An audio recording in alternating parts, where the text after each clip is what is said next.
தொகுப்பூதிய செவிலியர்களுக்கு நிரந்தர செவிலியர்களுக்கு இணையான ஊதியத்தை வழங்க வேண்டும் என்று தமிழக அரசுக்கு சென்னை உயர்நீதிமன்றம் உத்தரவிட்டுள்ளது. கடந்த 2015ஆம் ஆண்டு தமிழகத்தில் உள்ள அரசு மருத்துவமனைகளில் தொகுப்பூதிய அடிப்படையில் 7000க்கும் அதிகமான செவிலியர்கள் பணியமர்த்தப்பட்டனர்.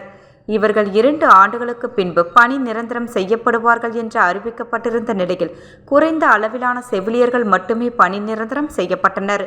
இதை எதிர்த்து தொகுப்பூதிய செவிலியர்கள் சென்னை உயர்நீதிமன்றத்தில் வழக்கு தொடர்ந்தனர். வழக்கை விசாரித்த நீதிமன்றம், நிரந்தர செவிலியர்களுக்கு இணையாக தொகுப்பூதிய செவிலியர்களை பணியாற்றினால் அவர்களுக்கும் சமவேளைக்கு சம ஊதியம் வழங்க வேண்டும். இதுகுறித்து குழு அமைத்து 6 மாதத்தில் முடிவெடுக்க வேண்டும் என்று கடந்த 2018ஆம் ஆண்டு உத்தரவிட்டது.